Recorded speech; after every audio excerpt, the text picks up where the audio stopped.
Influence by Robert Cialdini identifies the major elements of persuasion. Its ideas can help you be more influential at work and more scrupulous in your financial dealings. Join us as we discuss this blockbuster work on social psychology.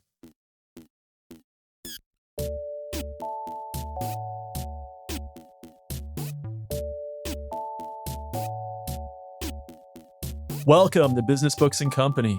Every month we read great business books and explore how they can help us navigate our careers. Read along with us so you can become a stronger leader within your company or a more adept entrepreneur. But before we get to the book, let's introduce ourselves. I'm David Short. I'm a product manager.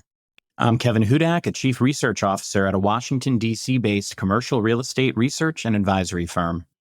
And I'm David Kopak. I'm an associate professor of computer science at a teaching college. This month, we read Influence, The Psychology of Persuasion by Robert Cialdini, one of the best-selling books on social psychology of all time. Influence explains the essential ingredients that make what it calls compliance professionals successful, namely 7 levers of influence: reciprocation, liking, social proof, authority, scarcity, commitment, and unity. In this episode, we'll explain all 7 levers, share some of Cialdini's numerous examples of each, and some areas where they have applied in our own careers. We'll also discuss the merits of the book as a whole and what we most got out of reading Influence. Let's start by talking about the author and giving a general overview of the book. David, can you tell us a little bit about who Robert Cialdini is and what the book Influence is about? Yeah, so Dr. Cialdini is a professor emeritus of psychology and marketing at Arizona State. He's also had all kinds of roles at various universities, Stanford, et cetera, across the country. He received his BS from UW-Milwaukee and a PhD in social psychology from UNC, and also did some postgraduate work at Columbia and other universities. So he is a widely cited expert in marketing and influence. And this book, Influence, really has been a bestseller in the field for decades since it came out originally in 1984.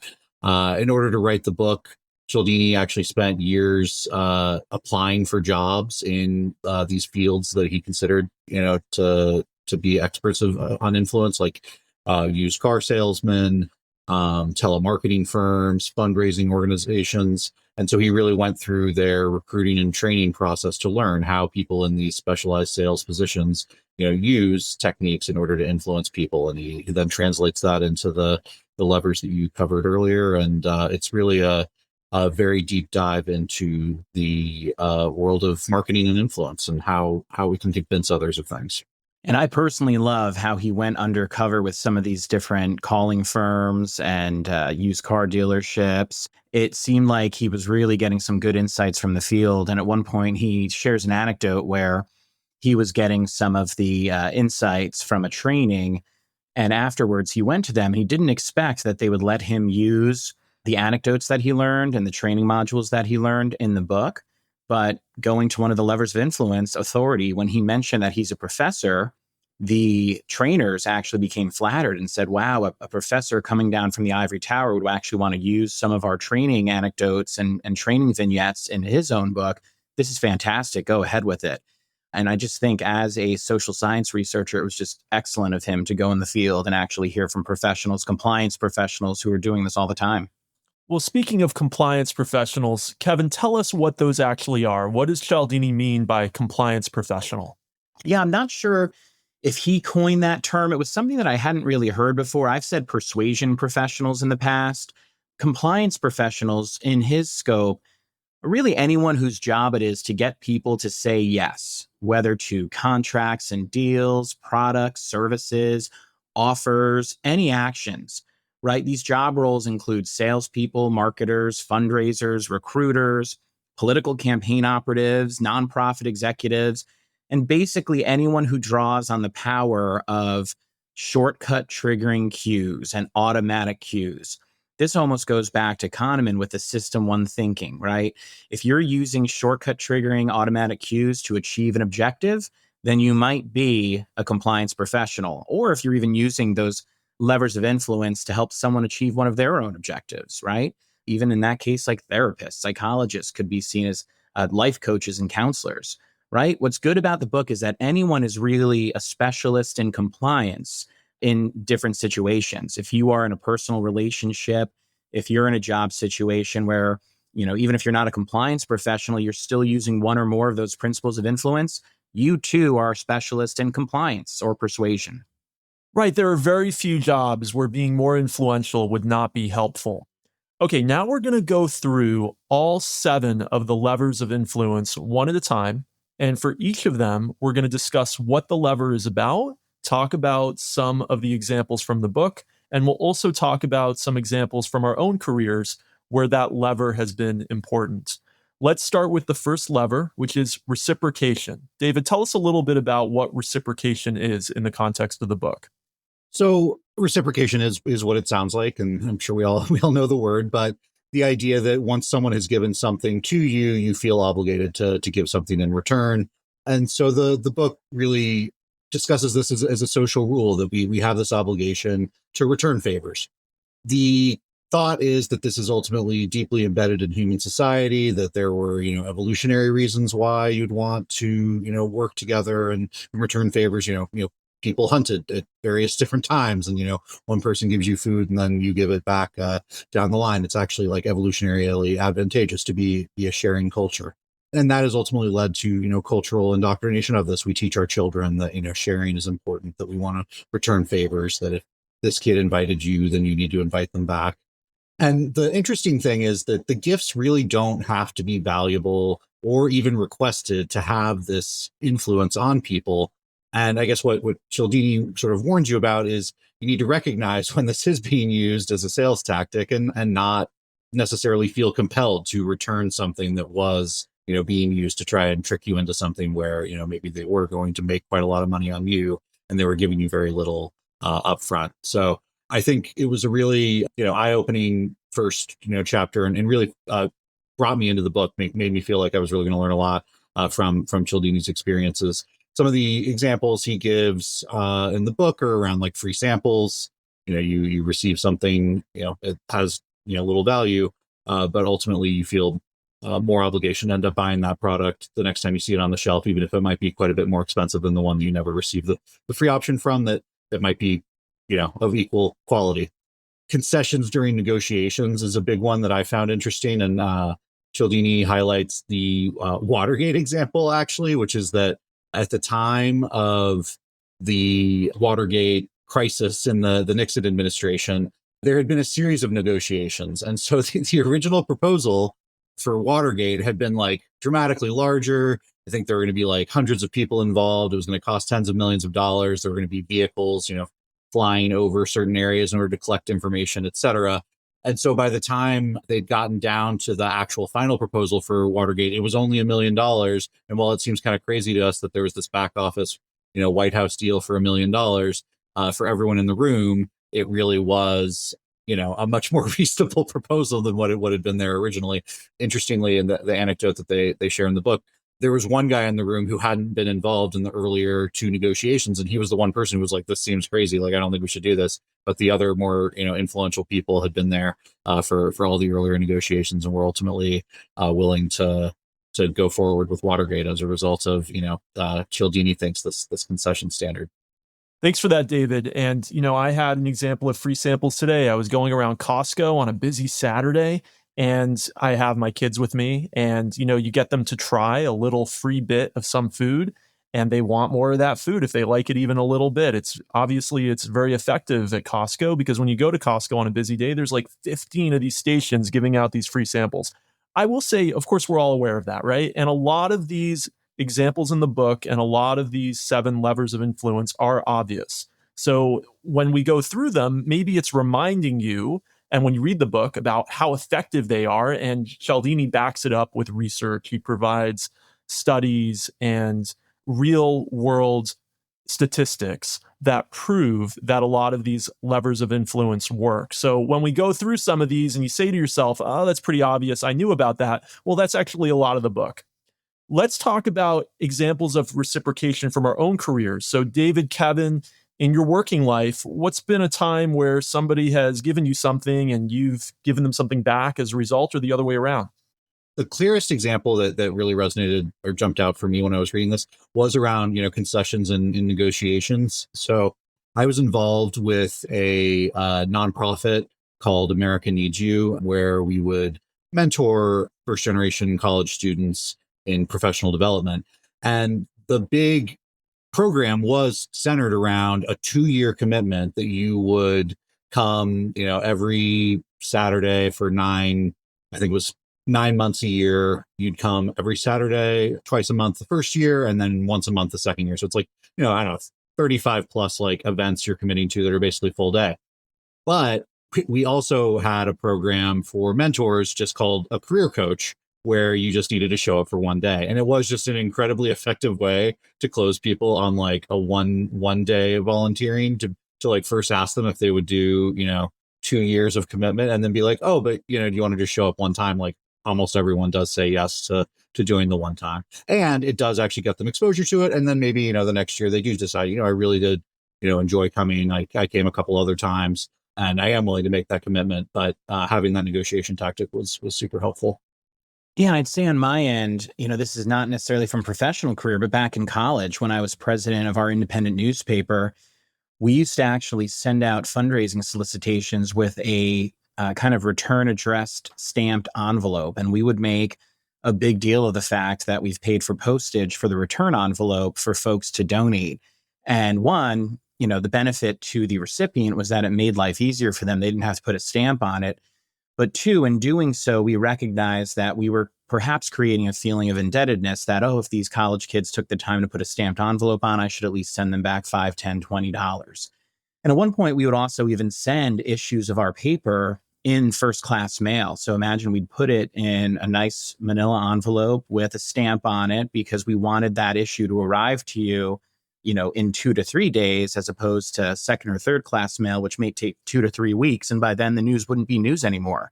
Right. So there were ways that we made little reciprocal benefits to our readership and to our subscribers, but we also knew that they might feel a bit indebted to us and be more likely to support us in our mission. And that mirrors an example that Cialdini gives in the book of charities sending people address labels, or even sometimes, this is bizarre, but some kind of monetary value in the mail because they expect that that's going to make people feel indebted, just as those self-addressed stamped envelopes did for your newspaper, and get people to be more likely to open their wallets because you open their wallets for them. It's amazing how something like that can work. Okay, that was our first lever of influence, reciprocity. Let's go to the second, liking. What is liking? I think we all know what liking is, but what's it in the context of influence? Yeah, and one of the things I like about this book is that everyone will have experienced one of these different levers of influence or has used them in the past, both for positives and perhaps negatives. But they're so simple, and liking, right? It sounds simple, but the way that he articulates it is, it stands on the fact that people like to say yes to individuals they like. He mentions that liking can come from physical attractiveness, similarity of life experience, similarity of looks, and intangibles. It can come from compliments, prolonged contact and cooperation, and even some conditioning and association, right? So when he is giving us some examples of what liking means as a lever of influence, there's some subtle ones and there's some more in-your-face ones, right? So he mentions this used car dealer, Joe Girard, who was one of the top used car dealers in the nation at one point. And he would literally send holiday cards and quarterly kind of random I like you cards to his customers to cement the fact that he likes them and remind them of the fact that they probably like him too. And if you like your used car dealer, if you like your professional services consultant, if you like your cable company, which many of us don't, you're going to be more likely to say yes to them, more likely to do business with them. Another fun one that I thought was interesting was Tupperware parties.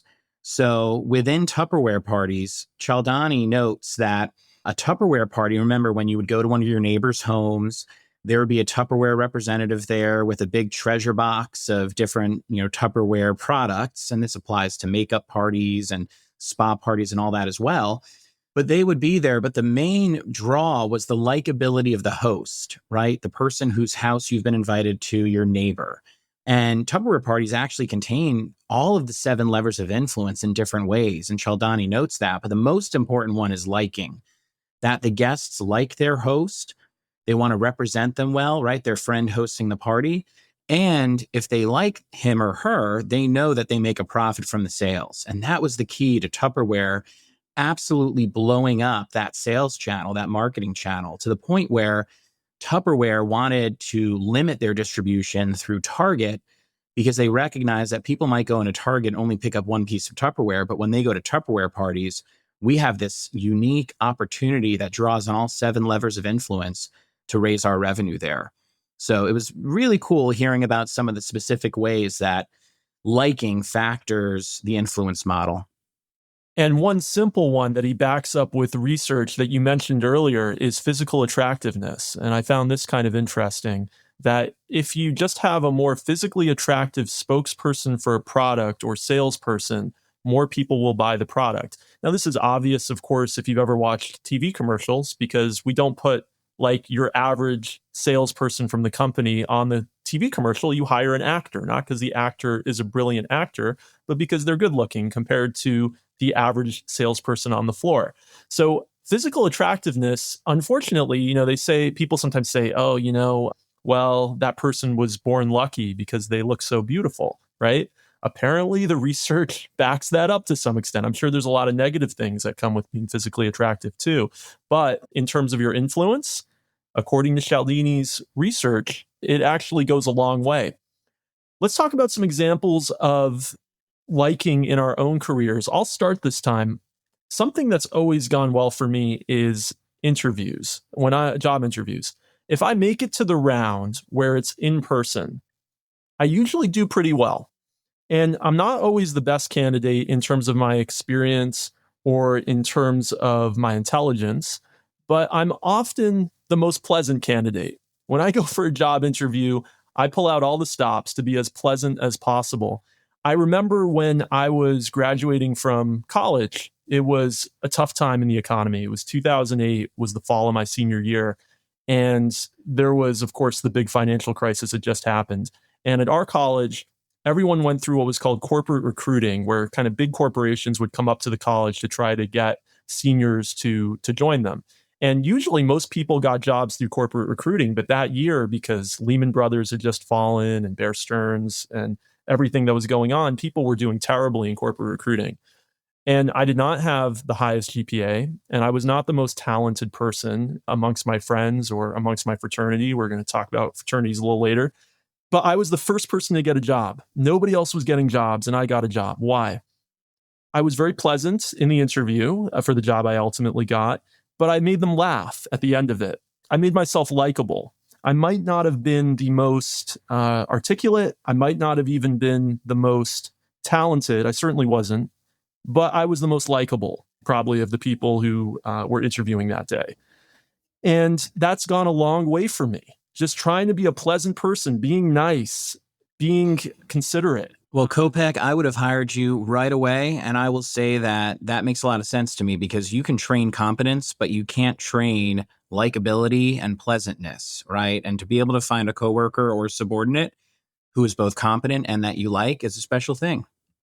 Well, you can to some extent. We read a previous book, prior episode, How to Win Friends and Influence People. And there are some simple techniques that I always employ in interviews that are very effective. And they're really simple, like smile, like honestly listen to the other person and ask them questions and be actually interested in what their responses are. So just making myself as likable as possible in interviews has gone a long way for me.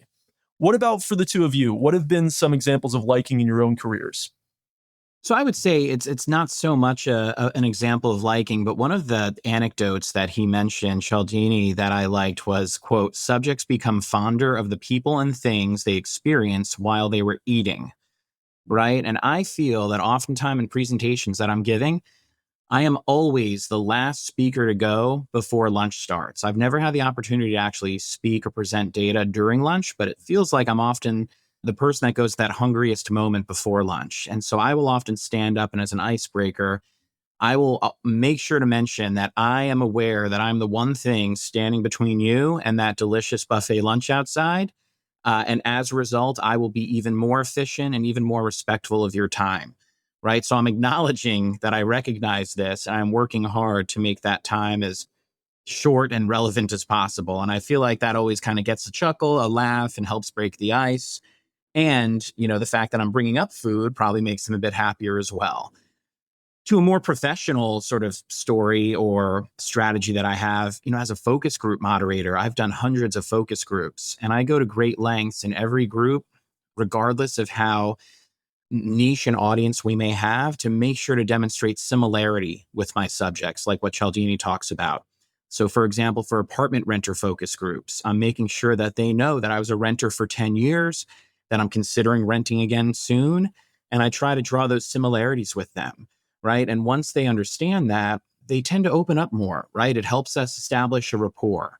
And I think that goes a long way towards building that trust where they can respond openly and candidly and really give those rich results that myself and the clients are looking for. Thanks for that, Kevin. Okay, we're up to our third lever of influence, social proof. David, what's social proof?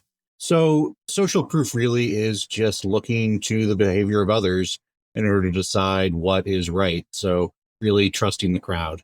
People are most influenced by social proof from people they view as similar to themselves. And we'll kind of get into this a little bit more in a later lever as well. But it can definitely be a good heuristic, but it can also be definitely manipulated. And Cialdini warns us about a lot of the ways in which we might be misled by this. So fake reviews on, Amazon or other, web pages, or like a classic one that if you see a bunch of 5-star reviews and, a whole lot, it may give you a lot of sense of, social proof. Oh, a lot of people really like this product. But if a bot actually created it, then, you're taking the wrong message from that information. It can also lead to inaction and emergencies. So it's another sort of like negative to social proof. The crowd will not necessarily respond to the person who yells out if no one seems to be reacting. It really does take that one person that starts reacting to then get the crowd to start to react, and then it'll cause more and more.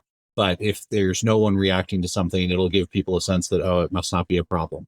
He called that pluralistic indifference or something like that, right, Short? I thought that was a really great term that I'd never heard before. I don't remember, but I trust you that he did. But I thought like putting a name to that, putting a name to different things that exist and you've experienced was one of the benefits of this book, I thought, and it would help me to articulate in the future what's going on. Absolutely. And he does give a whole lot of examples of, ways in which social proof are used to influence us in a lot of, positive ways in some ways. So, there's classic things like a laugh track that many of us may say that we don't like it, but it does give you like a confidence to know, oh, that's where the joke was, and to laugh along with the show. And, shows with laugh tracks are more popular than the ones that don't have them. And while we have kind of like changed away from that to some degree now, I do wonder whether that data like is still accurate. It certainly was true for a long time, and it does certainly still exist. So there's definitely an audience for that, even if the social mores may have changed a little bit. Other examples of sort of ways people might trick you with social proof, in some ways it's positive. There are tip jars, the seating of the tip jar. So the waiter really does just put a 5 and some 1s in, so that people do start to add more money to that. If it's a completely empty thing or there's only a couple pennies, then the chances of them getting tipped are a lot lower than when they feel like, oh, there's been tipping that's already taking place. One of the examples he gives that I really liked and that we all probably see is about Netflix, and how Netflix for years was so private and, held their viewership stats close to the chest. But at one point they finally tested and they released some of the viewership stats online. And then now they've actually integrated it into their user interface, right? Where they show the top 10 shows and the top 10 movies being watched by your peers. And I've oftentimes found myself falling not into that trap, but just using that top 10 as where I go to first to figure out what I would watch for a mindless, nighttime Netflix session. And, I'd say some of these examples and some of the social proof examples he's giving are not necessarily nefarious. And one of the things he mentions is that it's ethical. It's still positive in some cases to appeal to this convenience, shortcut, System 1, like Kahneman would describe it, thinking for something like mindless Netflix watching. The difference is when you're getting scammed by someone appearing to be an expert. And that's where things get a little nefarious. He gives a lot of negative examples in the book too. I think it makes the book very memorable, but it is also kind of jarring when you're reading this book and suddenly you see an example about Jonestown. Jonestown was this crazy cult where everyone drank a bunch of Kool-Aid to basically commit suicide. And he goes into the idea that, well, why were people willing to drink Kool-Aid to commit suicide just because some leader said drink the Kool-Aid to commit suicide? He says is because people became more comfortable because they already saw other people doing it. So it was a kind of social proof. Well, if other people who are just like me and are in this cult and believe the same things I do are willing to do it, then I'm going to be willing to do it too.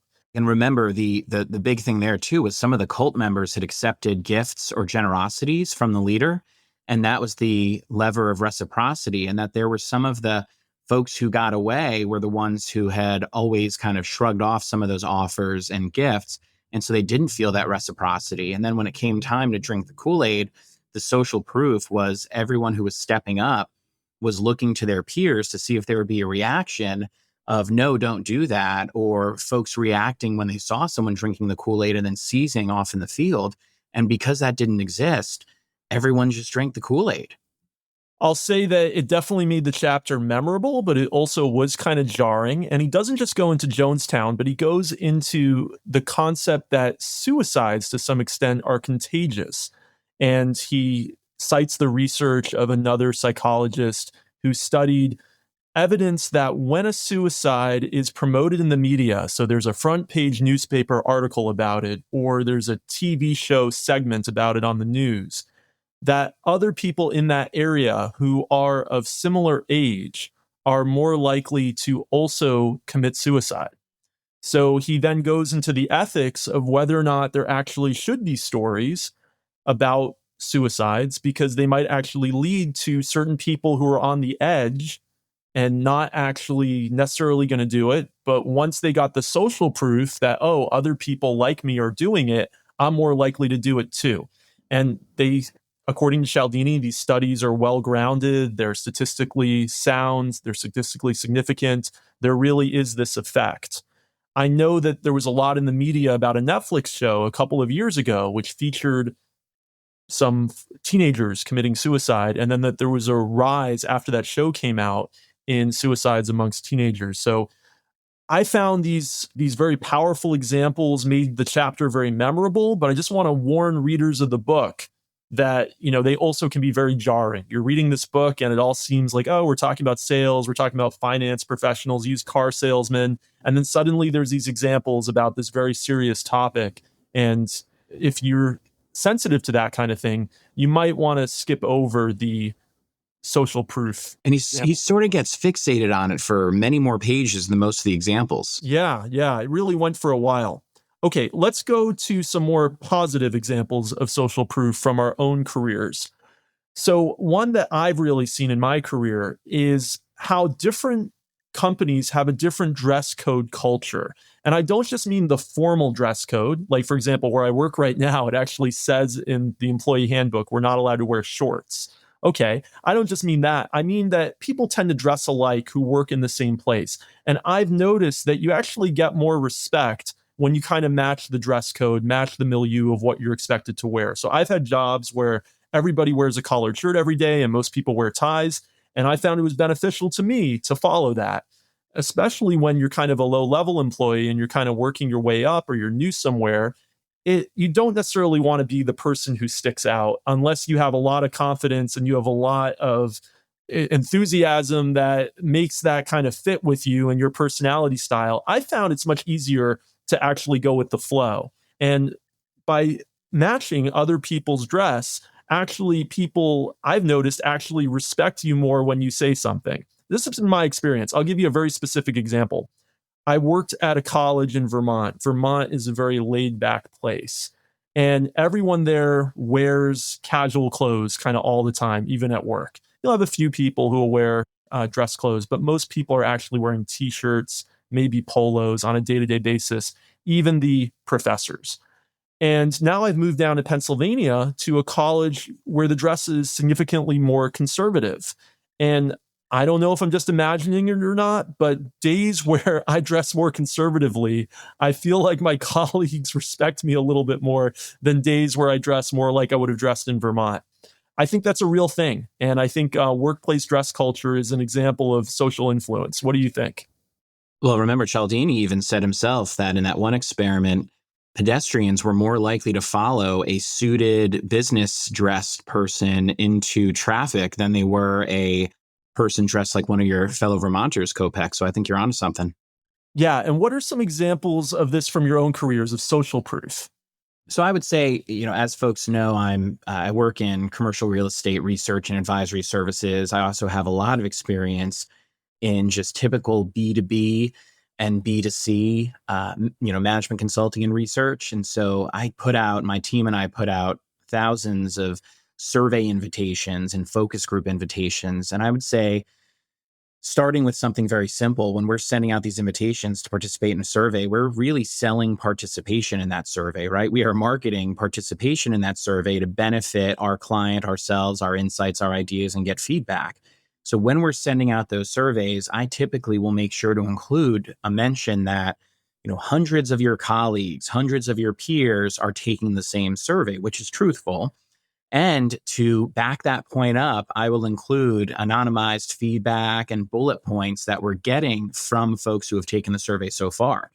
Right at the end of each of my surveys, I typically have a comment box, and I will harvest from that comment box positives that people are saying, oh, this is a very important survey. It was great to provide feedback. And I'll actually put that in the reminder emails, encouraging our respondents to actually click in and take the survey. Right. And so that's them receiving some social proof and some validation from others who have taken the survey. The second example I'll give is from the book with Cialdini. And, we'll mention this later, but one of the good things, this book has gone through a few different, published versions. And in the most recent version, there's sort of reader notes and reader letters that he received of readers who have been detecting or employing the different levers of influence in their professional and personal lives. And one of them was a reader from a Toyota dealership. They mentioned how they put an ad in, online or in the local paper, essentially trying to recruit top talent for their Toyota dealership. But they also noticed a spike in sales as they were fielding that ad, right? And the reasoning being that some of these potential car buyers saw that the Toyota dealership was hiring the best caliber sales folks, the best caliber mechanics, the best caliber, business folks and operations folks, and they wanted to buy a car from the company, from the dealership that hires the best. It's interesting. So I've actually advised clients in the past to make the careers tab on their website as prominent as possible and make sure that that content is immaculate, compelling, and that it's customer facing, not just talent facing.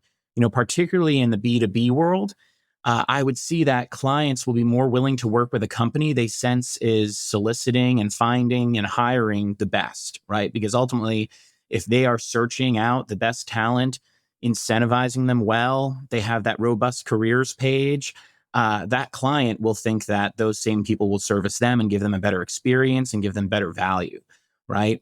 And, this also kind of goes in with what Cialdini was saying is that people respond more to information or messaging when they don't think that they're the intended audience. So if you're an everyday prospect or a client of a professional services firm, let's say, and you click on their talent page, you don't think that you're the intended audience. The intended audience is meant to be the people they're going to try to hire, right? But if you're seeing messaging on that page that speaks to you, that's going to be even more impactful because you didn't think you were the intended audience, and yet you're being persuaded and touched by that material. Thanks for that, Kevin. Okay, we have 3 more levers of influence to get to, but before we get to them, just a quick ad break. Thanks to our friends at Audible for sponsoring today's episode. You know Audible, it's a great place to listen to audiobooks like the book Influence by Robert Cialdini, which you can check out right now on Audible. In fact, you can get a free trial of Audible as well as some credits towards your first purchase by going to audibletrial.com/biz. That's audibletrial.com/biz. If you go there using our special link, you'll get those great benefits and you'll be able to check out Influence right away on audible.com for free. So check out the link. It's also in the show notes, audibletrial.com/biz, and start your free trial of Audible today. All right, let's get back to the levers of influence. We're up to the next one, which is authority. Kevin, another one that had some kind of negative examples in the book, which we'll get into. What's authority? Indeed, there are some tough examples that Cialdini seems to fixate on. But before that, to get into authority. So, in Cialdini's scope of the book, it manifests in two ways, right? Whether it's one, being the authority with the power to change someone's job role, position, standing, right? Being the authority, being the boss.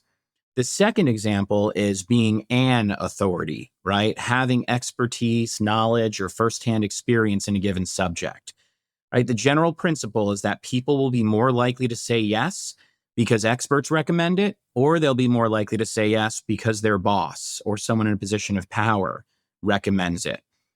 So when we look at some examples from the book, this is where I mentioned that he kind of fixates on some depressing or dark examples.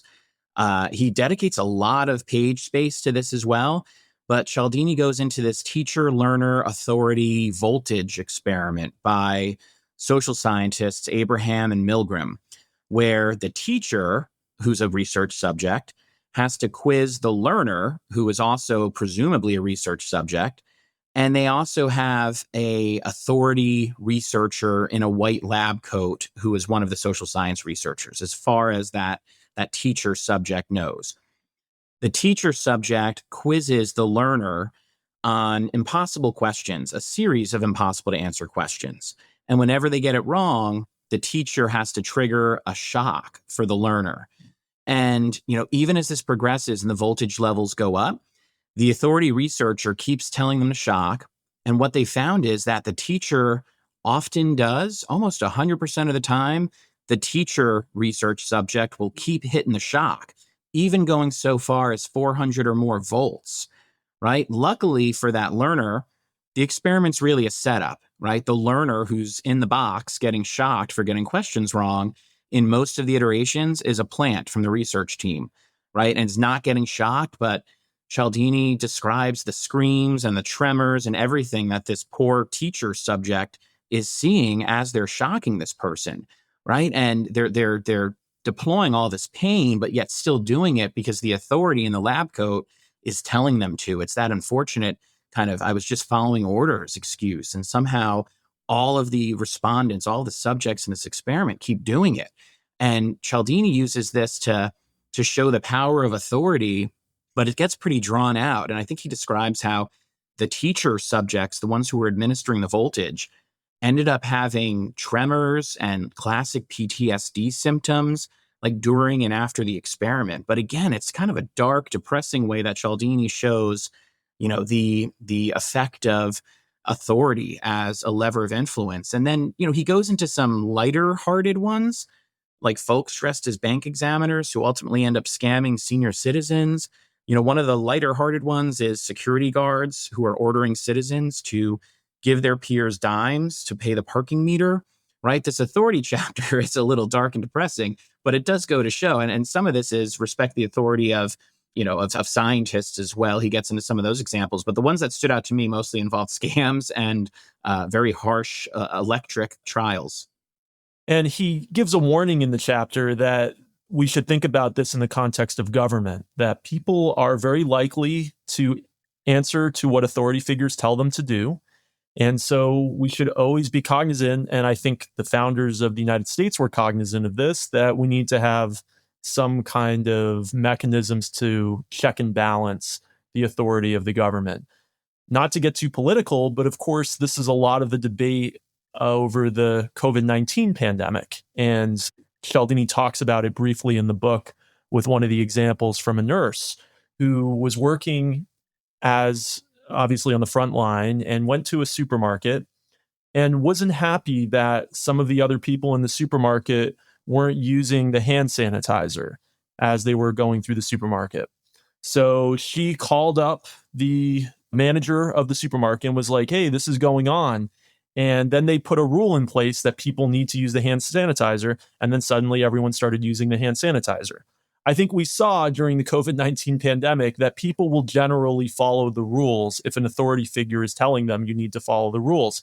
There was a lot of controversy, of course, over many of the policies that were put in place during the pandemic, but the 50% of the country or so that disagreed with the policies still tended to follow them. The compliance rates were extremely high. So even if people disagree with authority, they will generally go with what's expected of them by that authority. And I think this is a really interesting warning that we have from the psychology studies that show just how compliant people are. In those troubling studies that you cited, the compliance rate was more than 2/3. More than 2/3 of folks will keep shocking somebody just because the researcher says it's okay to keep shocking them. So that really that shocked me reading that. And so I went and I did some reading on my own outside of the book to see, is that really true? And from what I found, those studies were legitimate and they were also reproduced all over the world. So they really show that people are willing to do what is expected of them if they believe that the person who is expecting the thing of them has some power, has some knowledge, is a credible source of authority. Couple things I want to tag on to what you were just talking about. One, those Milgram experiments are actually a big reason why there are institutional review boards now that review psychology research before it's conducted. And so, that and the Stanford prison experiment kind of like inspired a whole new layer of review, and you would not be able to do those experiments anymore. And they are literally the specific examples that tend to get used for why they have those review boards. On COVID, I actually kind of think I had a completely different experience, Kopek, and I wonder if it's just where you happen to travel at the time. In the Northeast, I certainly feel like you're right that I saw a lot of compliance. But if you went down to Texas or Florida in those same timeframes, there was very limited compliance with masking, especially. And I think it really shows more of a social proof type dynamic that at least for a little bit, people listened to authorities. But once the authorities kept saying ridiculous things in certain areas, people realized oh, this doesn't make sense. When they say you got to go to a restaurant and you have to wear a mask, and then once you sit down, then you can take the mask off, and, or you're on an airplane and you need to wear a mask and you need to put it back on in between bites of food or whatever. These just obviously completely ridiculous things. Some people continued to follow blindly and some people didn't. And I think it really did vary a lot regionally. I think you're right. And I was in Vermont during the whole pandemic, and compliance with the rules was near 100%, including some of the rules that we all know when we look back on it. Even the folks who were promoting the rules say, we're kind of ridiculous, like the eating one, right? So in Vermont, if you went to a restaurant, people would put their mask on, then they would eat some food, take the mask off, and then put the mask back on between bites of food. It was kind of that level of compliance. And I don't want to get into the politics of it. And, I'm not a health professional, but the compliance level was extreme. So it's very interesting what you're saying, that in Texas, that it was really on the opposite end. I think I've heard anecdotes about that, but you lived through it, and I guess you really saw that. Okay. Any examples outside of the pandemic that we want to talk about? I was about to say, I'm going to call Anthony Fauci over here to join our podcast next month. You guys really went into that COVID hole a little bit, but I would just say, coming from, I apologize for keep going back to survey world, but I feel like the way that I try to run research studies and surveys, like I said, I'm trying to market and sell participation in my surveys. I'm trying to use surveys as educational and interactive and engaging, right? And you'll hear an anecdote from me later on that. But one thing I always do when I am distributing surveys or working with clients on an email campaign, I'm always leading off those large research initiatives, whether it's for customers and clients or it's even internal employees, with a note from the CEO or a note from the chief product officer, right? It gives customers and clients the impression that their feedback will go to the top, and it often does. And, that ask coming from a high level authority figure at their own company or at their vendor partner company definitely makes an impact in credentialing participation in my survey. So I use that as a lever of influence quite a bit.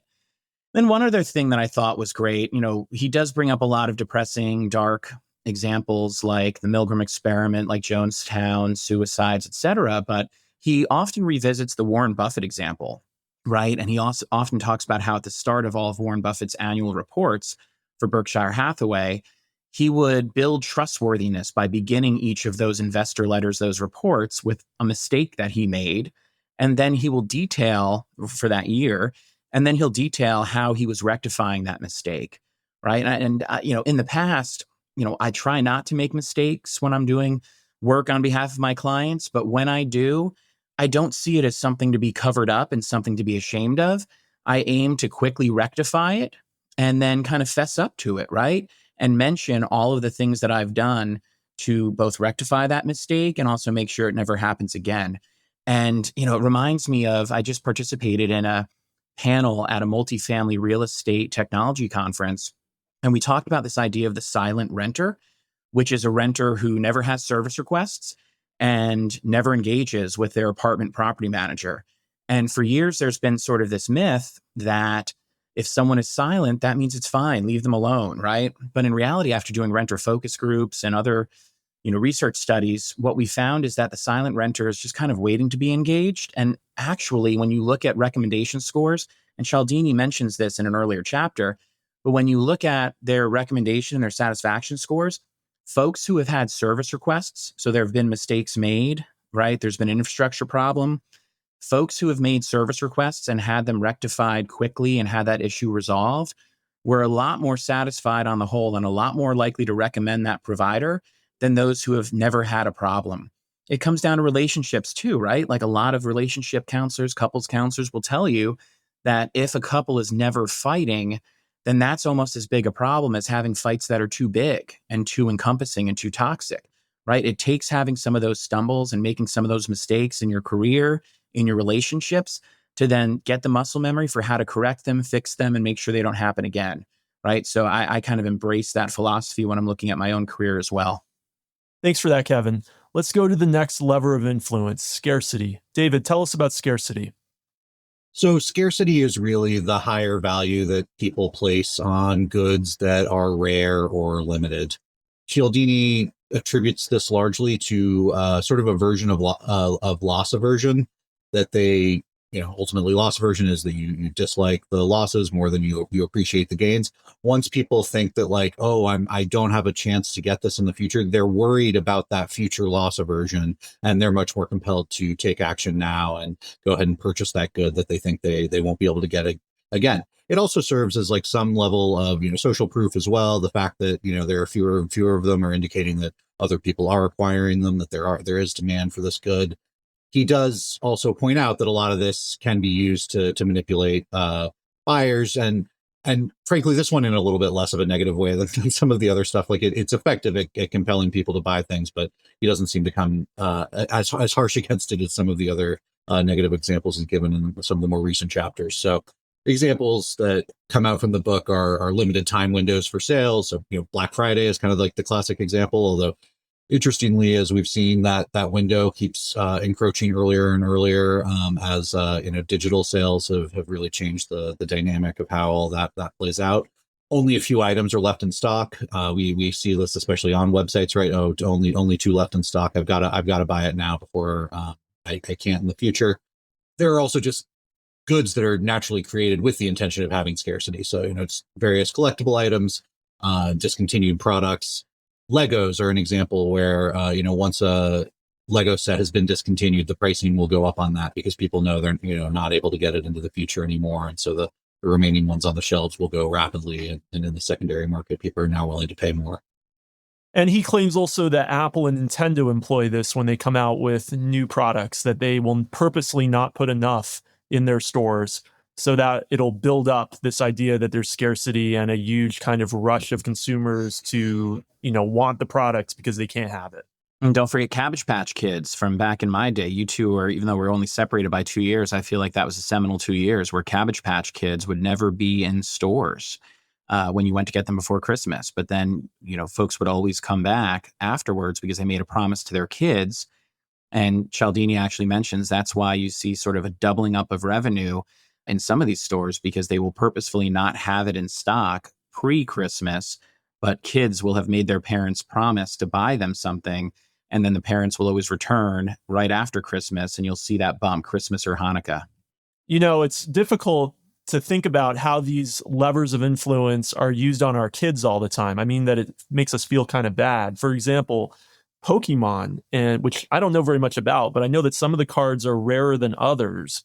So kids will keep buying more and more Pokemon just because the cards they want are scarce. And I think Beanie Babies did a similar kind of trick on kids in the 90s, where some of the Beanie Babies would not be widely available. So people would keep going, buying Beanie Babies, hoping they would buy them. And it created this whole secondary market of Beanie Babies on eBay, which was actually one of the reasons that eBay first took off in the late 90s, was the Beanie Baby craze of trying to get these scarce Beanie Babies. Anyway, I think it's terrible how companies manipulate our kids in those ways by using the rule of scarcity. Let's talk about some examples of scarcity from our own careers. Actually, just to quickly touch on the example you just gave, Kopak, it's interesting. Beanie Babies were actually transparent, right? Like, you knew what you were buying and the value of that. There were websites that were tracking it, whether or not it was accurate, who knows? But people were obsessed with them, and they thought, oh, this is going to be valuable in the future, but there are actually tons of them available. And if there was actually data available on it to some degree, what's happening right now is this Labubu thing where you actually buy the item in a bag. So like you don't know whether you're getting the scarce one or the not scarce one. And it encourages people to, trade in these things basically. I don't know what that is. What's Labubu? It's the new Beanie Baby, I guess, Kopak. It's yeah. And so the bag is not transparent. It's opaque. Exactly. You don't know what's inside. You don't know which one you're going to get. And some of them are very valuable because they're very rare, but most of them are not. Well, to my understanding, that's just like Pokemon cards. And I mean, to a lesser extent, that's what baseball cards are too, right? Yeah, exactly. Cards have always come in the not transparent decks. You need to know what you were getting. But Beanie Babies, just specifically, that was what I was calling out about. Is like you knew exactly what you were getting when you bought a Beanie Baby. It wasn't like hidden from you whether or not you're going to get the rare one or not. It was just that people kind of thought that they were going to end up being valuable for, who knows, whatever. Oh, okay, that's a little bit different, of course, but it also is that the company just didn't make a lot of some of the Beanie Babies, right? So there might be they could have made more of the ones that people really wanted, but they chose to purposely not make enough of some of them to make some of them more valuable than others, right? Yeah, and that creates the collectible market. Yep. And this is also with NFTs and also some of the cryptocurrencies today. I'm sure that there's some scarcity that's driving, investor decisions. I also think that I don't want to be sounding like a revolutionary or anything, but when you talk about the two-party system, I think informational scarcity is something that kind of drives political parties and some of the big vendors and consultants in the political arena. Is that only the party structure, can provide you with the voter file, the voting history, precinct level targeting, the inside information that can help you win campaigns. And so in some ways, informational scarcity and positional scarcity there is actually changing the world. Kevin, you used to be in the political consulting world. Did you kind of see that firsthand? Is there like a major example from your career that played into? Yeah, not so much in terms of my firm, but I know that, for example, when it comes to it, everyone used to always, I worked for a Republican polling firm, and everyone would be surprised that there are Republican polling firms and Democrat polling firms.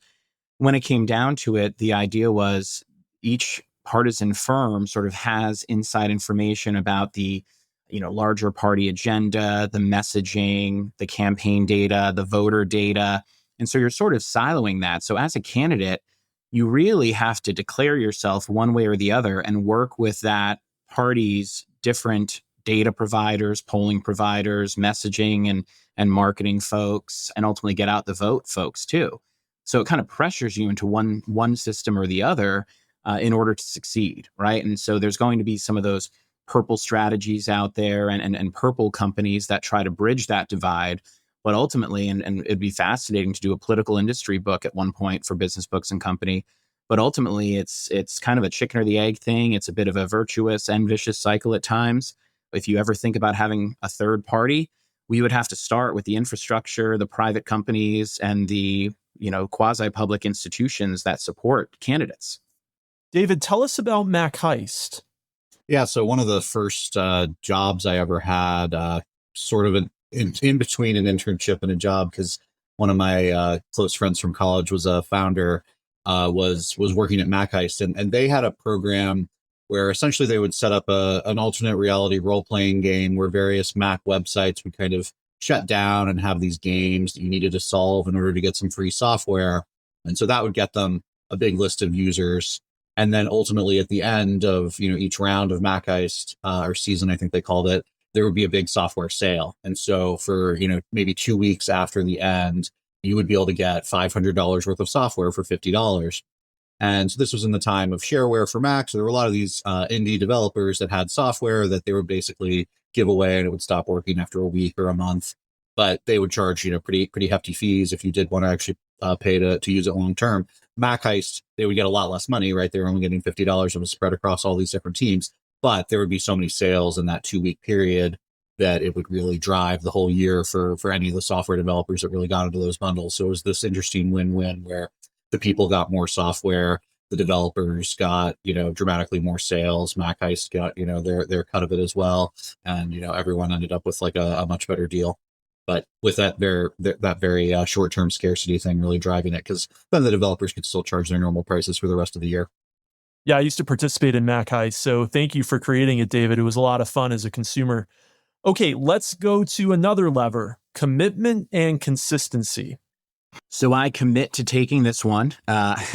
So on the commitment side, the lever of influence is recognizing that something, someone, or an idea that you have made a commitment to will hold more influence or persuasiveness over time for you, right? That's the commitment.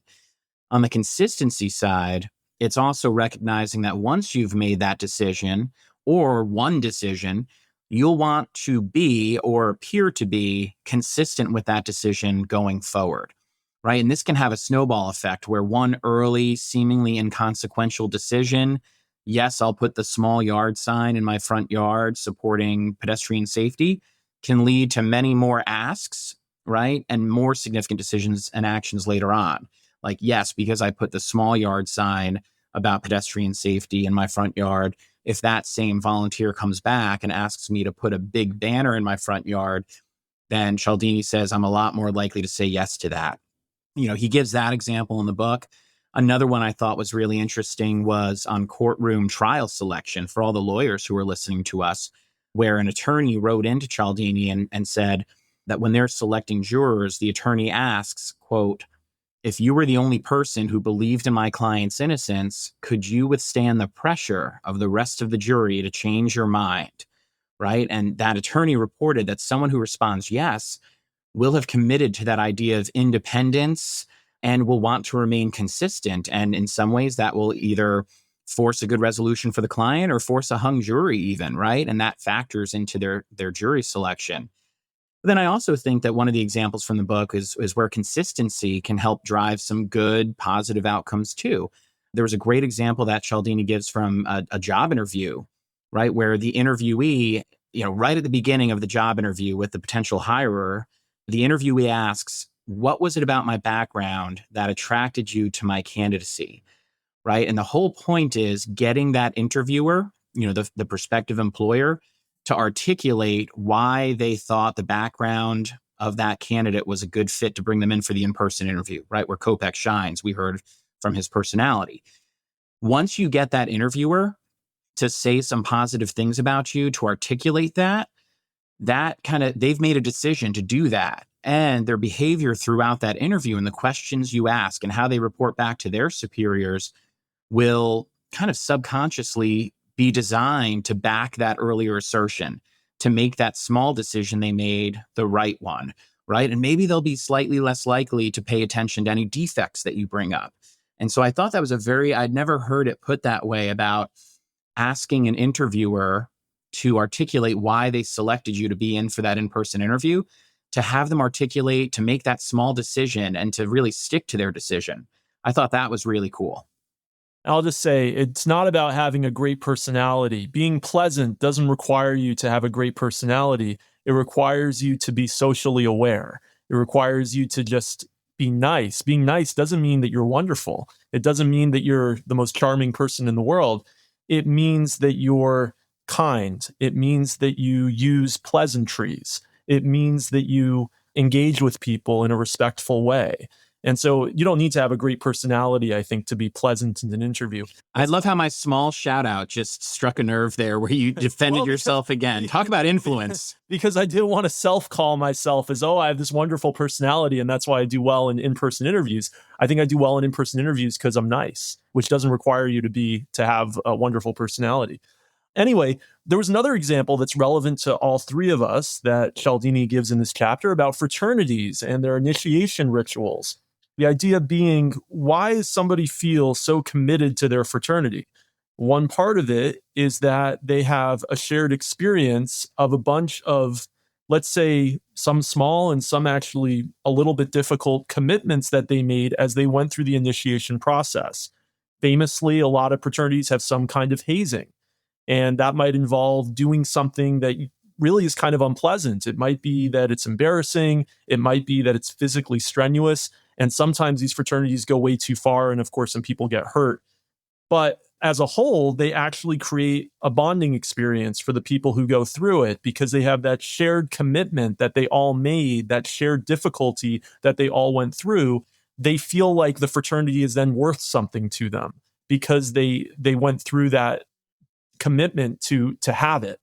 And he cites some research studies that show when people go through some kind of work to get something, they appreciate it a lot more. And he shows multiple studies where that's true. And that's, in my experience, I don't know about the two of you, but I think that was part of my fraternity experience, is going through the commitment process made me appreciate it more. And there's also a level of scarcity, the other influence part here too, in that not everybody's part of it, right? If you're in a fraternity, obviously the people who are not in the fraternity don't get the same benefits. And so there is a scarcity element too. But did you feel like the initiation process of your fraternal career made it more substantial and worthwhile to you?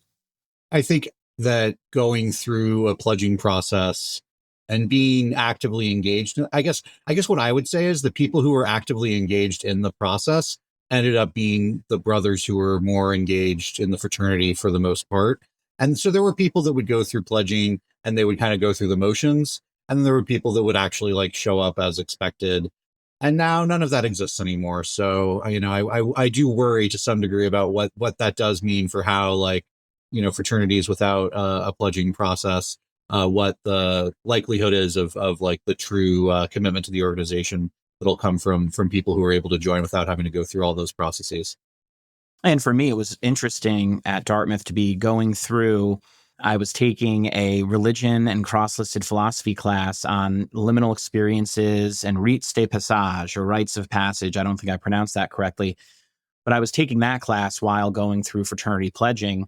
And so that made for an interesting pledge term. But I would say that, in Cialdini's mind, you're fighting, as the pledging process, any hazing that's going on is all about group survival in his world. And he mentions that, it wouldn't befit this process if, hazing included acts of volunteering for nonprofits and doing charitable works, right? And I'd like to think that the fraternity that we were in on campus also did a lot of those sort of beneficial community works as well. But when it came down to it, I was always a challenging pledge. I actually won the award for the most challenging pledge. And a lot of times the most challenging pledges were also the ones that were most involved, the most engaging with the brotherhood during that period. And so to that end, I definitely felt ownership over, my fraternity experience and the fraternity itself, and hope that I was seen as a leader amongst my fellow brothers, but also to push the fraternity and the organization in the right direction. I also think just societally and culturally, particularly at Dartmouth, there were co-ed fraternities and sororities and other organizations that did not have pledge terms, did not have rites of passage. And that should have been something that is applauded. Instead, if you look at kind of reviews of those organizations, at the time, if you remember some of the anonymous, web forums that were around, folks said that they had the least brotherhood, the least sisterhood. In one case, Dartmouth actually de-recognized one of the chapters that had a no hazing pledge as part of their organizational credo, right? And so those, unfortunately, those houses and organizations that did not have pledge terms, whether they hazed or not, who knows, were often seen as the ones that had the softest and less survivable membership. And so there's just a lot of dynamics here that we could cover in an entirely separate podcast episode, but it is challenging. And, it was interesting to see Cialdini sort of take this on.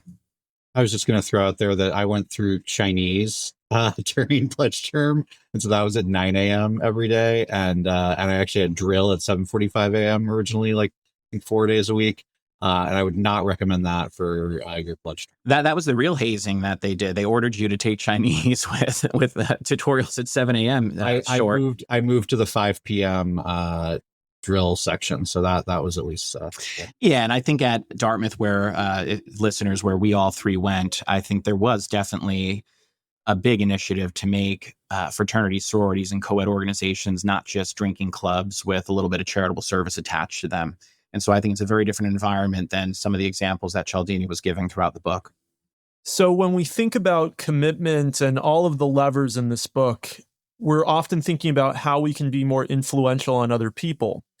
But I think commitment is also a lever where we can be influential on ourselves. We read a prior book on this show, Atomic Habits, which is all about how you kind of get yourself into a mind space of commitment. And I was thinking about with my career as an author.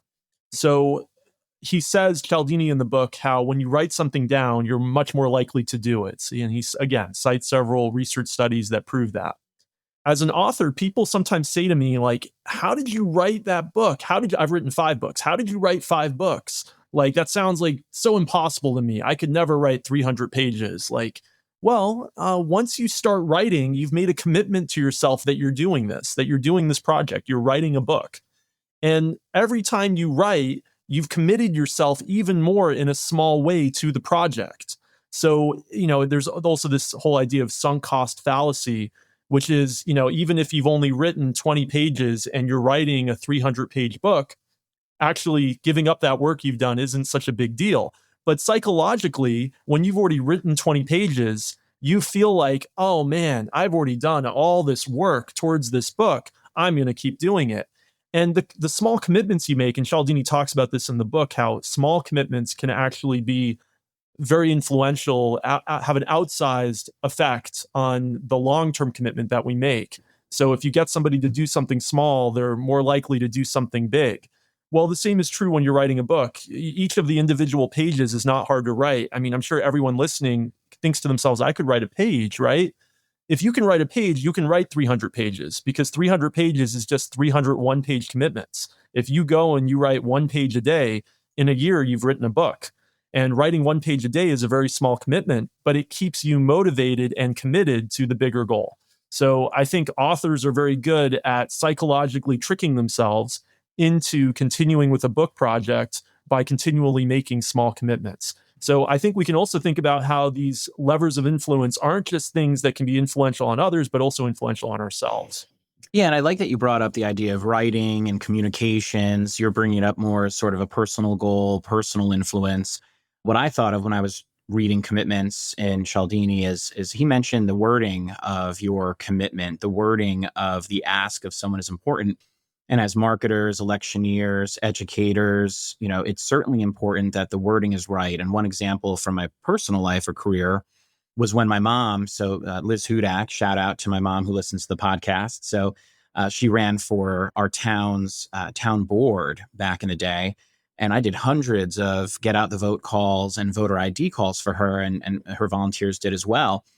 And the key question that we asked on these voter ID calls was not, are you going to vote for Liz Hudak for Southeast Town Board? It was, can Liz Hudak count on your support on election day, right? And it's a subtle difference there. But somebody who said yes to that was making a lot more of a commitment than someone who just said, yes, I'd vote for her. Right. And like I said, it's subtle, but it's that small decision leading to big decisions. Someone who said yes to the can she count on your support? Can she count on your support on election day? Someone who said yes, we actually removed them from our repeated calls list, from some of our messaging and marketing, and that was someone who we mobilized on election day, as a result. One other example, too, I always ask open-ended questions in my surveys. It gives qualitative flavor to the respondents and to their responses and insights. But more importantly, it's part of that articulation thing, right? If they are typing out in my survey, a response to why would you recommend this company or why would you recommend that one person that you worked with. It's really getting them to commit to that viewpoint and take it with them going forward. And so I think that's super important too when you're fielding surveys, when you're communicating with folks as part of your career. Aim towards those commitment questions, not so much a looser open end. All right, we've made it to the last lever of influence, unity. Take us away on unity, David. Unity is actually a newer principle that Cialdini added in the new and expanded edition of Influence that we read for this podcast. I guess that's something we didn't really specify earlier, but that was the edition that we read. And I guess something I'll talk about a little bit later is there are different versions of this going back to 1984. It's the principle in Unity that we are more readily persuaded by people that we think of as that we think of as one of us, that we feel like we're part of a tribe with. And so it differs from liking in that rather than just enjoying a person or finding them personable, you actually feel fundamentally part of the same group with them. And so I think it shares a lot with some of the earlier principles. I think that's probably why this ended up being something that got added later. But I do think it was an interesting perspective, and I do think it's certainly reflective of something that I think a lot of us feel, that there are different kinds of groups that we feel a part of, and we're willing to do a lot for some of those groups. And so at the most fundamental level, there's obviously your family. And, even within family, right, there's your immediate family versus, maybe more distant cousins, and to what degree you have a sense of, we and willingness to do things for them are going to be impacted by the level to which you spend time with those people and have built relationships through a lot of the other examples that we've given. Other kinds of shared group identities that they call out, and we've even kind of brought up already, are, alumni at a college, members of the same fraternity, I think is one that would definitely call out for me specifically. Soldiers in a unit, and even fans of a sports team. There are all kinds of ways that we become affiliated with groups and we start to think of ourselves as a we. I actually think that this is one of the biggest ones. So I'm just in my own personal experience. So I'm glad Cialdini added it to this latest edition. I've heard evolutionary biologists talk about how we all are kind of tribal, that because of how humans evolved in the difficult circumstances of the wilderness, we stuck together in our tribes. And you see this everywhere. I mean, Cialdini talks about, and you mentioned also, David, sports teams, right? Kevin and I are both fans of the New York Yankees, right? You meet somebody else, and this has happened to me, like in a parking lot, or you meet somebody else just randomly on the subway, and they're also a fan of the Yankees, and instantly you feel this kind of affinity for them. It's kind of dumb, right? Because we don't have any influence on how the Yankees really do. We don't work for the Yankees. It's not like we actually have anything to do with the reality of how well the Yankees do or don't do. We have no control of the Yankees. But just because we both like the Yankees, we like each other a little bit more when we meet each other. Isn't that dumb? But that means the psychology trick is really real, because you see it every day. And we know, of course, about this from history, right? We know about the rise of nationalism, and we know, just because we live in the same country, we support each other. So it's so real, and it's so all around us all the time. And I think one area that Cialdini doesn't mention, that I've seen it a lot in my life, is professions. People who work in the same profession feel like they have an affinity with one another, even if they disagree on everything else. I'll give you an example from my life. When I'm in a conversation with other people who work as instructors, work as teachers, whatever, sometimes they'll want to be making some grand points, and they'll say, as an educator, and then they go into whatever their grand point is. And you know what? When I'm in an audience, I see people around me kind of nodding their heads almost immediately with whatever they're saying after they said, as an educator, like as if they're acknowledging that their point of view is more valid because they're in the same profession as us. So I think that we see tribalism in just like every aspect of our lives, every aspect of our careers, and we should be aware of it. A lot of what the book Influence is about at the end of every chapter is kind of a defense. And Cialdini talks about, well, how can you actually avoid a compliance professional being able to manipulate you based on this lever of influence? I think this one, unity, is one of the hardest to actually defend yourself against, because people have this built-in evolutionary psychology where they always think about their own group first. And so I'm really glad he added it to the book. Well, and what happens, Kopek, too, if a compliance professional is getting in touch with you as a member of the we group, as Cialdini says, you're a member of that same group. Speaking of loss aversion, if you don't agree with what that compliance professional is saying or buy their goods, do they have the power to kind of kick you out of that we group almost? Can they shame you for not going the way of your we group? I think you're completely right, Kopek. This is like the most harmful or the most challenging one, right? And that defense commentary at the end is especially important for this. And he doesn't necessarily answer that question because it is one of the most challenging questions in the book. What are some other examples where unity has been influential as a lever in your career or in your personal lives? Yeah, I spoke recently in the podcast about our kind of shared Dartmouth connection. And I do a lot of fundraising for the Dartmouth College Fund, which exclusively raises current use funds to support undergraduates on financial aid.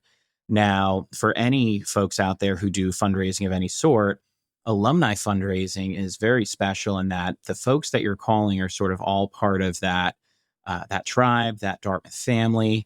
That appeal instantly resonates with folks. And then you have another layer that when I'm calling on behalf of my class, the great class of 2007, right? And then on top of that, you layer into that ask the idea that all of these funds are supporting current undergraduates. And that makes a really, really powerful offer, right? That idea of school unity, class unity, and that we are all directed towards the serving the current undergraduates on campus.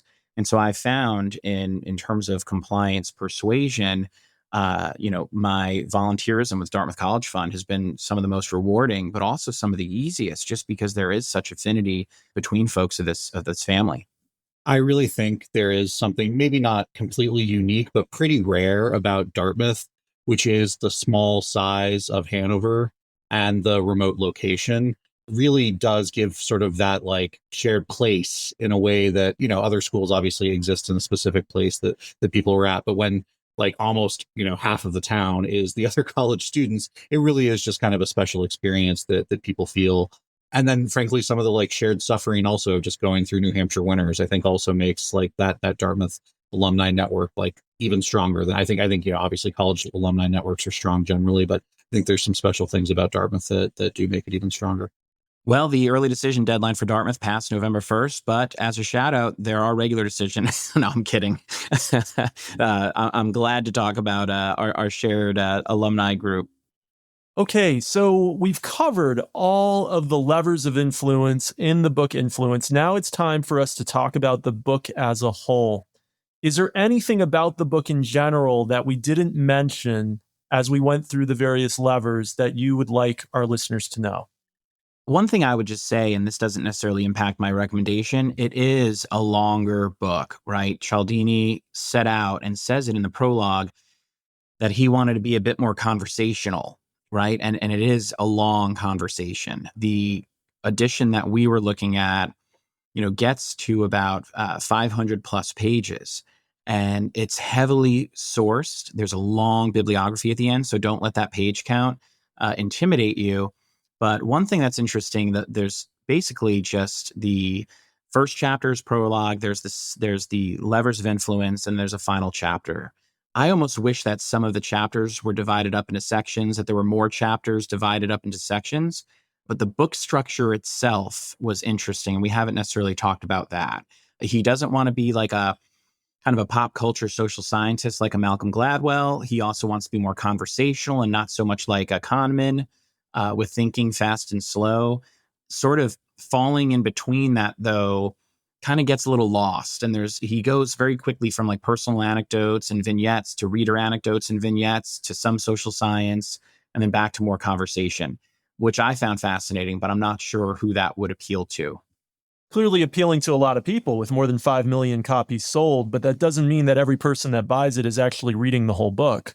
One other thing I would call out that we just didn't touch on at all, and I just thought was interesting, was around within the Unity piece, and I think it was maybe in some other places, the idea of musical experience is actually driving some of that. And so it's just something I hadn't really like thought about until recently, but musical things that are associated with some of these organizations can really like drive that sense of we and bonding in a way that's like really powerful. And like, obviously, you know, fraternities have chants and songs and things like that I imagine you may have felt, and colleges have alma mater, and you know, those songs that everyone sings together can give you that sense of bonding. But I was actually at a the Who concert with my parents at the end of August, and literally, I don't know any of the people at this concert, but like, just when everyone is singing together and knows the lyrics to a song, and like you're just in that, like, you know, rhythmic thing of music with like people singing over, like you really do feel like a part of something in a way that, you know, makes sense that religions and all kinds of other things tend to have that those shared musical things as well to drive that bonding. And I'll just add something that I mentioned earlier before we get into our recommendations. There is a lot of disturbing imagery in this book, surprisingly, including, we talked about all the anecdotes about suicide. There's also a lot of anecdotes about Nazism and about the Holocaust and World War II. So just, you know, this book is not necessarily like a light read. It's a serious book.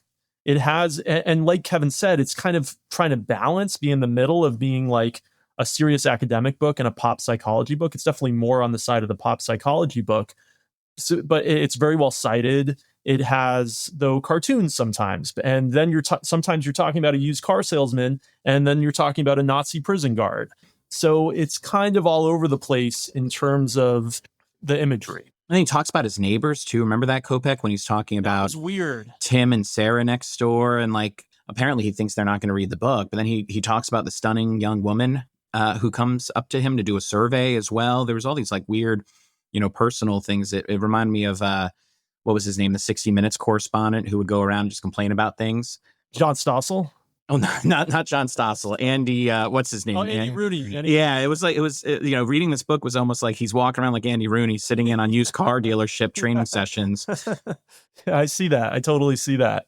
So anyway, people should just be aware that it's kind of uneven, and some of the parts can be a little heavy.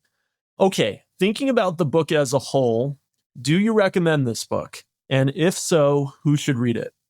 So I'm happy to kick that off. I would recommend this for certain folks. I think that at our age, we're roughly about the same ages, we are aware of these things. We grew up in a tech forward, you know, kind of as millennials, with technology and without technology, different points in our lives. We're doing a lot of these things without realizing it or having names for it sometimes. So that's helpful. I would really recommend this to folks who are getting out of college or graduate school and sort of entering the quote unquote real world for the first time, so that they get an understanding of how compliance professionals and persuasion professionals might be trying to take advantage of them, how social media might be trying to take advantage of them. I'd even recommend it to some older readers. You know, in the book, you have Cialdini saying that it's a lot of senior citizens who fall into these authority scams, and I think it would be beneficial to them. And then one criticism of the book that I've seen online is that it really focuses on a Western orientation, Western culture, demographics, career types, etc. And even though it's been translated in X many languages, it doesn't necessarily factor in some of the cultural, you know, flavor, peculiarities, and highlights and lowlights, right? You know, from international cultures.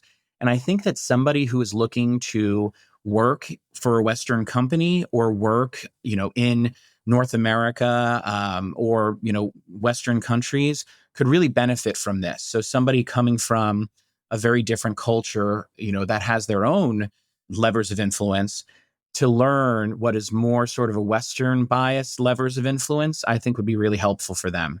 And so if you're coming from another country and trying to, you know, get a job in you know, a US organization or Western organization, this might help you understand the levers of influence and how compliance professionals will work with you and try to get things from you and try to sell things to you.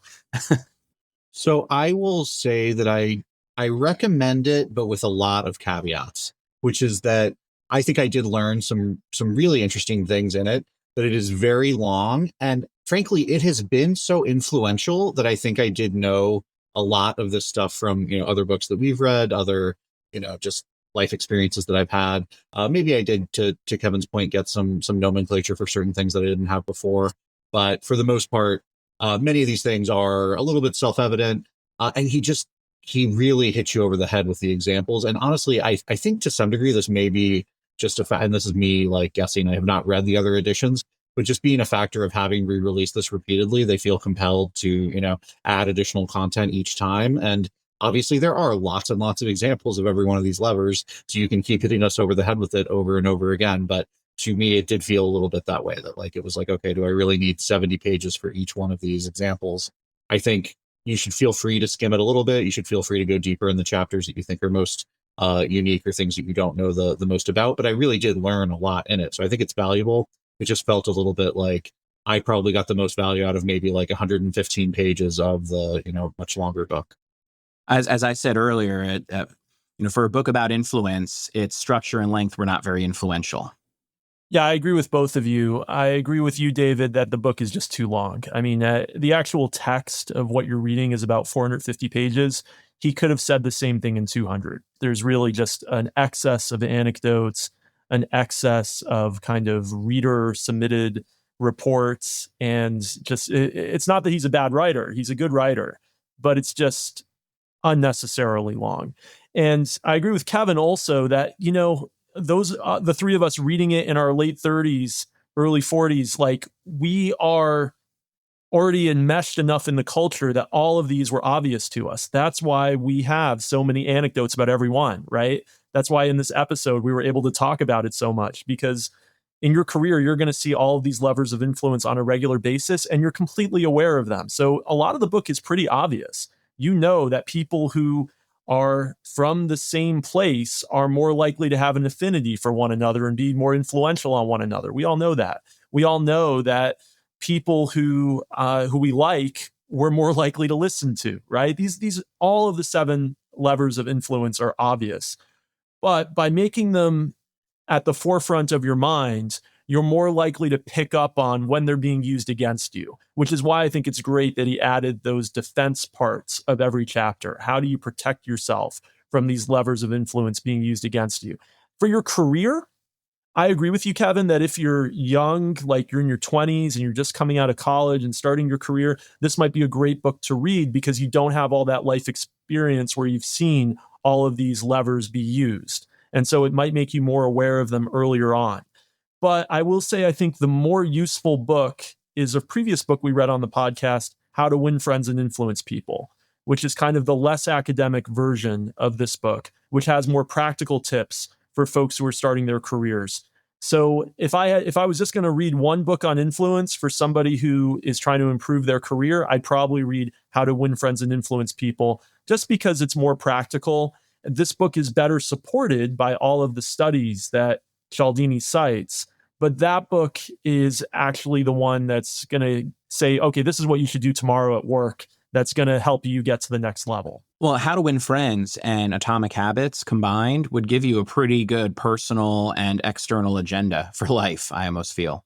Absolutely. And I'm glad we read this book because I think it grounds it more in the academic studies. It gives some really solid basis to believe in everything that it's saying, which Atomic Habits does to some extent, but it's been criticized, some of the research that it's based on. And How to Win Friends and Influence People doesn't really at all. It's just like some guy giving you a bunch of anecdotes. It happens to be a bestseller of all time because he's right about most of them, but he doesn't like prove to you that he's right. All right. Well, thanks for joining us to learn about influence. I hope some of you check out the book. Don't forget the link in the show notes to check it out on Audible and get a free trial and actually get right into the audio version of the book. The next book we're going to be checking out next month is going to be about artificial intelligence. We all know we're going through a big hype cycle right now and it's changing our jobs. So we're going to read a book that is about how artificial intelligence affects the way that we work, and how specifically large language models, which have been the big artificial intelligence technology of the last few years, can be leveraged in a way that makes us more productive. We're still evaluating a couple books, but join us next month to find out which one we picked and learn some more about that field. David, Kevin, is there anything you want to plug, and how can our listeners get in touch with you? You can follow me on X at David G. Short. You can follow me on X at Hudak's Basement. That's HUDAKS Basement. And you can follow me on X. I'm at Dave Kopec, DAVEKOPEC. I will plug my new book just came out, Computer Science from Scratch. If you're a Python programmer and you want to understand more about computer science, you should check it out. All right, don't forget to subscribe to us on your podcast player of choice. Leave us a review, whether that's on Spotify or Apple Podcasts. It really helps other people find out about the show, and we look forward to talking to you next month.